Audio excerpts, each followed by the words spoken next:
Amin.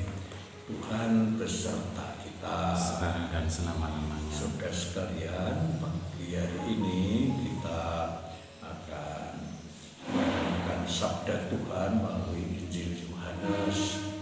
Sedangkan juga pada hari ini kita semua diajak berdoa untuk yang disampaikan oleh keluarga El Sutikto dari lingkungan PP, yang isinya adalah puji syukur atas terkabulnya permohonan melalui doa novena 3 Salam Maria bagi Stefani Bella Jati yang diangkat sebagai pegawai tetap PT Alfamart yang ditempatkan di kantor pusat Alam Sutra Tangerang.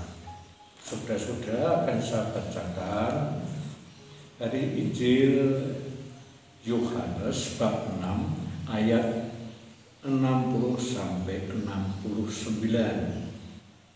Sekali peristiwa setelah Yesus menyelesaikan ajaran tentang roti hidup, banyaklah para murid yang berkata, "Kata-kata ini keras, siapa yang sanggup mendengarnya?"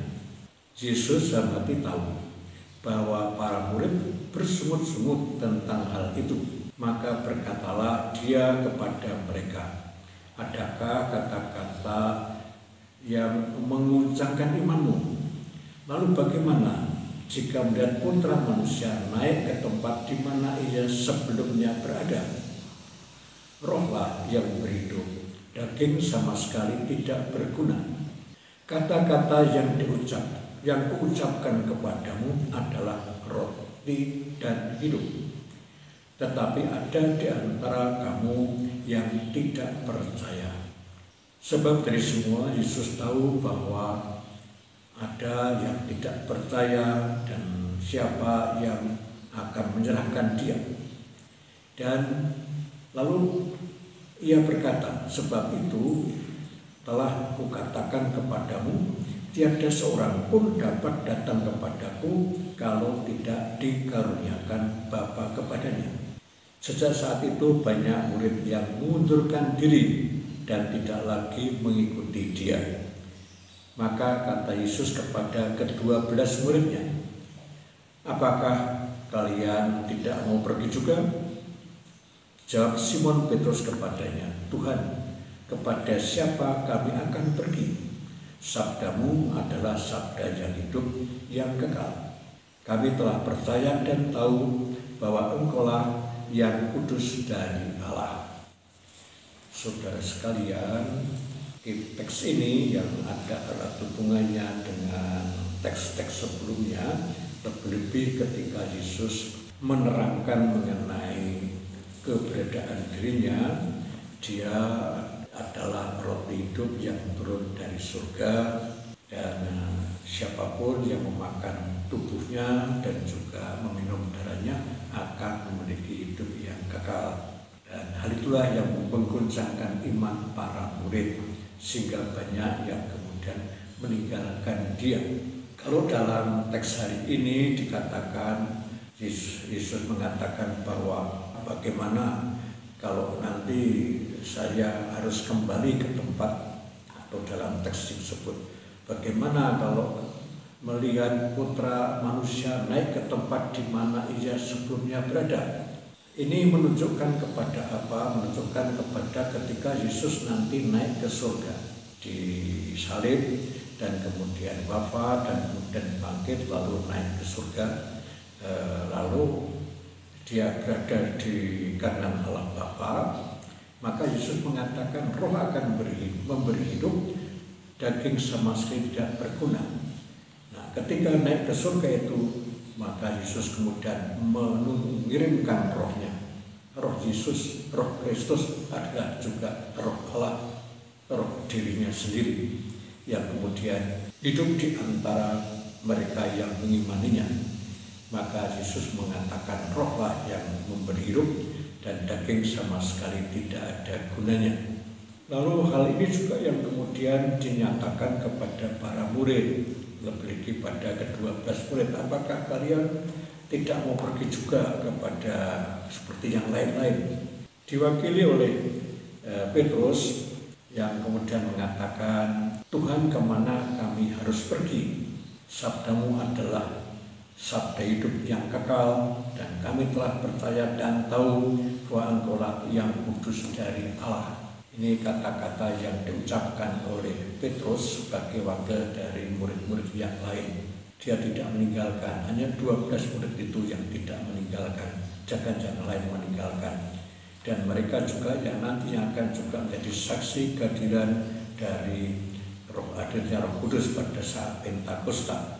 Dan mulai dengan hadirnya Roh Kudus, maka para murid menjadi lebih paham siapa Yesus sebenarnya, dan mereka menjadi tokoh besar gereja dengan tanpa gentar memberi kesaksian, mewartakan tentang kebangkitan Yesus, dan Yesus yang merupakan Sang Juru Selamat itu, dan diwartakan kemana-mana. Semoga saja kita semua seperti halnya Petrus dan teman-temannya, para murid yang pertama, juga makin tebal imannya kepada Yesus dan mau menerima Yesus dan kemudian menghayatinya sebagai sumber hidup.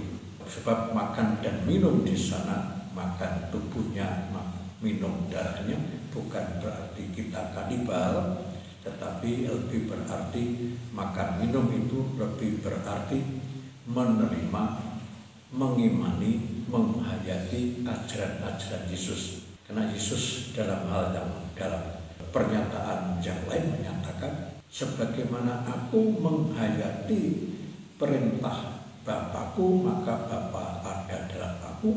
Sebagaimana kalau kalian melakukan perintahku, maka aku dalam kalian, Bapa dan aku dalam kalian. Semoga terjadi demikian kepada kita semua. Bapak, Ibu, dan saudara sekalian, marilah kita ajukan permohonan. Pertama-tama sudah saya sebutkan, kita mohon mendoakan Stefani Sekar Bilajati yang sering didoakan oleh keluarganya dengan doa 3 Salm Maria. Kita juga berdoa baginya agar bisa kerja dengan baik sehingga berguna bagi dirinya, keluarganya, dan juga teman-temannya, tapi juga berguna bagi seluruh bangsa yang lain.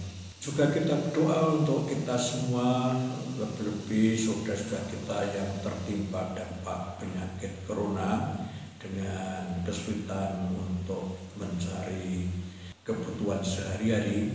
Semoga dikuatkan, dan juga banyak dari teman-teman yang lain juga rela mengulurkan tangan untuk membantu mereka sehingga teringankan beban hidupnya. Kita juga berdoa agar melalui juga Bunda Maria berdoa supaya wabah corona ini segera berakhir sehingga kehidupan menjadi normal kembali, dan juga pengalaman dengan adanya wabah yang membuat orang bersatu tanpa memandang latar belakang, entah itu derajatnya, entah itu agamanya, bersatu, hukum mendukung, bahu-membahu, bekerja sama, juga diteruskan kalau sudah tidak ada wabah lagi nanti, untuk kemudian membangun dunia ini menjadi tempat yang damai, tempat yang aman, sebagaimana yang biasa kita doakan dalam doa Bapa kami, yaitu seperti di bumi ini, seperti di surga. Sudah semua marilah kita berdoa. Tuhan, semoga dengan ibadat yang sangat singkat ini Engkau berkenan atas kami. Semoga Engkau yang merupakan sumber kehidupan sejati, sebagaimana rasul yang juga telah memberi teladan pada kami, tetap memegang pada sabdamu, jadi pegangan hidup kami, agar kami bisa tertuntun kepadamu dan bisa menjadi putra-putrimu yang bisa diandalkan untuk melaksanakan kekarsamu. Amin. Dalam nama Bapa, Putra, Roh Kudus. Amin.